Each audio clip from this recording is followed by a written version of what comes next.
अभी 4 दिन हो जाने के बाद भी क्राइम ब्रांच के हाथ पूरे के पूरे खाली के खाली ही थे। उनके पास ना ही कोई लीड थी, ना ही कुछ लिंक मिल रही थी कि जिससे किसी पे शक किया जाए या ऐसा कुछ। बार-बार वहाँ पे जो भी कुछ ऑफ़िस, एक्चुअली में ये बिल्डिंग बिल्कुल नया बना हुआ था, तो इसमें कुछ ही ऑफ़िस चालू हुई थी। बाकी कुछ ऑफ़िस महज अभी तक बिकी नहीं थी, या फिर जो बिकी हुई थी लेकिन वहाँ पे थोड़ा बहुत रिनोवेशन वगैरह का काम चल रहा था।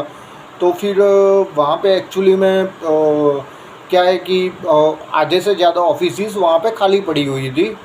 और बार बार पुलिस जो भी उस बिल्डिंग में आता जाता है, जैसे कि मिस्त्री वगैरह है या फिर कोई भी जो लोहे का काम करने वाले लोहार वगैरह आते जाते रहते हैं, प्लम्बर वगैरह है, उन सब से पूछती रहती है। लेकिन उन सब से क्राइम ब्रांच को कोई आगे का कोई रास्ता नहीं दिख रहा था।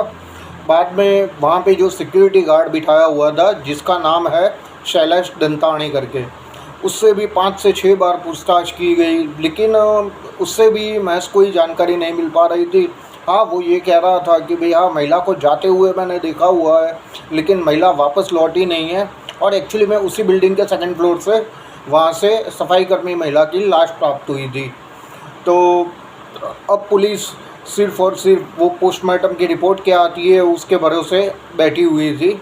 बाद में महज 4 के 5 दिन बाद पोस्टमार्टम की रिपोर्ट आती है कि भई सिर पे किसी लोहे के रोड जैसे चीज़ से वार किया गया है और काफ़ी ज़ोर से 2 से 3 वार किए गए हैं। उसके चलते महिला की ज़्यादा खून बह जाने की वजह से घटना स्थल पे ही मौत हो चुकी है।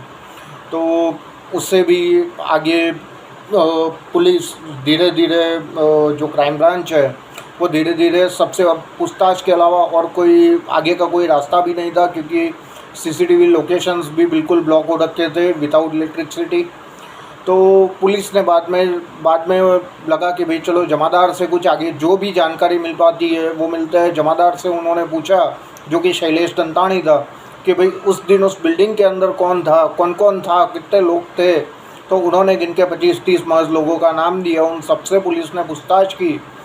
तो उस दिन जो शैलेश दंतानी है, जो ये स्वप्निल आर्केड बना हुआ है, उसके बिल्कुल सामने एक चाय का ठेला लगा के एक लड़का बैठता हुआ था, वो जो कि ममेरा भाई होता था शैलेश दंतानी का।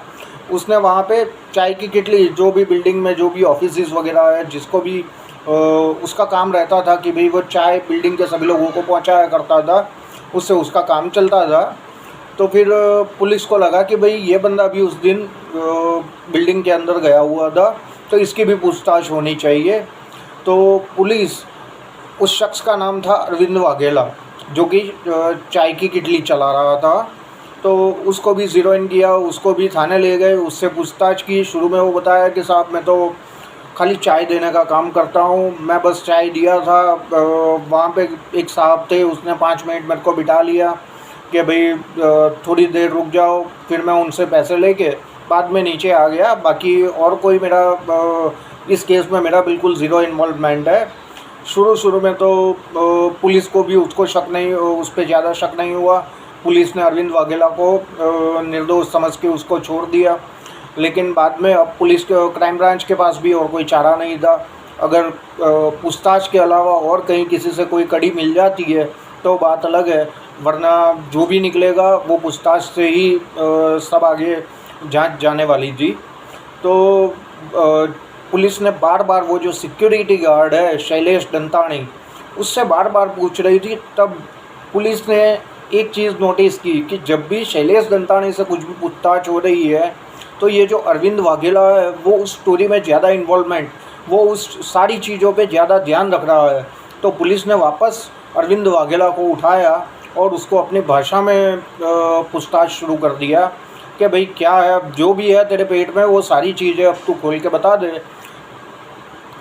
यानी कि जब पुलिस का डंडा पड़ता है तो फिर है ना, उसके मुंह से डर से सारी की सारी चीज़ें निकल गई। और बाद में उसने ये जो पूरी वारदात कही वो सुन के आप, मैं और सब दंग के दंग रह जाएंगे। वैसी वारदात को उसने अंजाम दिया था। एक्चुअली में बात ऐसी थी कि अरविंद वाघेला ने करीबन 4-6 महीने पहले ही महज जो अपनी जननेंद्रिय होती है उसका कुछ ऑपरेशन करवाया हुआ था। जो कि बात उसके अगल बगल में बैठने वाले या उसके जो भी मित्र वगैरह थे उन सबको पता थी कि भाई नहीं, इसने जनेंद्रिय का कोई ऑपरेशन करवाया है। तो सब दोस्त वगैरह उसका मजाक बनाया करते थे कि भाई तेरा तो ऑपरेशन हो चुका है, अब तू महज किसी स्त्री के साथ शारीरिक संबंध नहीं बना पाएगा, अब तू मर्द कहलाने के लायक नहीं है, ये वो फलाना ढिमकाना, ये सब कह के दोस्त पूरे के पूरे उसको चिढ़ा रहे थे। तो ये बात अरविंद वाघेला अपने दिमाग के अंदर बिठा लेता है कि नहीं भाई, मुझे ये चीज़ साबित करके रहनी है कि नहीं, मैं किसी भी महिला के साथ सेक्स कर सकता हूँ और मैं करके दिखला सकता हूँ दोस्तों को कि नहीं, मेरे पास एबिलिटी है कि मैं खुद को मर्द प्रूव कर सकता हूँ। इसी के चलते उसने प्लान बनाया कि भाई चलो, आज तो बिल्डिंग में कोई लाइट भी नहीं है और दूसरी मंजिल पे एक दो ऑफिस ऐसी है जहाँ पे कोई किसी का आना जाना नहीं है, उसके दरवाजे भी खुले पड़े हैं क्योंकि बिल्डिंग नई बिल्कुल बनी हुई थी, तो वहाँ पे जाके मैं कुछ कर सकता हूँ। तो उसने बहुत सोचा और सोचने के बाद उसके दिमाग में ये जो सफाई कर्मी महिला आ रही थी वही उसके दिमाग पे अंदर बैठ गई। तो उसने ये प्लान बनाया कि भाई आज लिफ्ट लाइट नहीं है तो वो लिफ्ट से ही 5वीं मंजिल तक ऊपर जाएगी। तो फिर वो उस महिला को आने का वेट करने लगा और जैसे ही महिला आई, दूसरी मंजिल पे पहुंची, तब उसने महिला को बुलाया कि अरे, हमारे ये दूसरी मंजिल वाला भी एक ऑफिस है, उसको आप साफ़ कर दोगे? आप साफ़ कर दोगे तो मैं इसका जो भी होगा आपको 200-300 रुपया जो भी देना होगा वो मैं आपको दे दूँगा।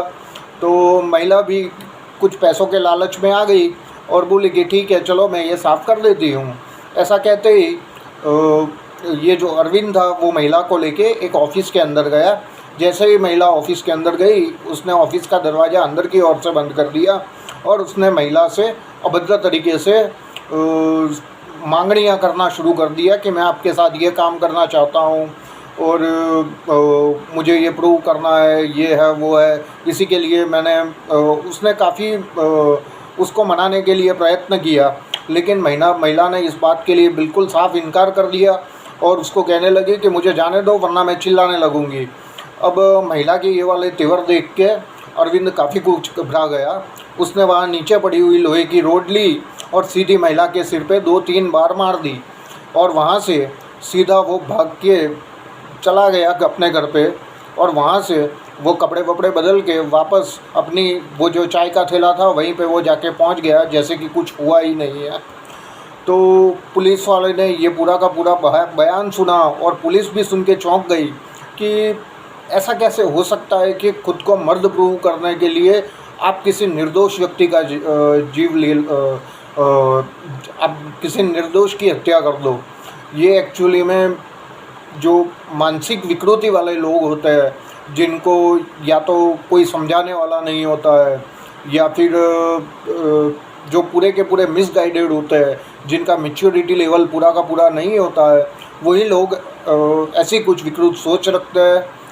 आसपास में आप लोगों से मेरी हिदायत है, कहीं भी जाए, किससे भी मिले, पहले सामने वाले व्यक्ति को समझे, परखे, वो विश्वास करने लायक है नहीं है क्या नहीं है, सारी की सारी चीज़ों को नोटिस करे, उसके इरादों को पहले भांप ले, बाद में ही उससे दोस्ती का या किसी काम के लिए हाथ बढ़ाए। जय श्री राम, जय हिंद, जय भारत।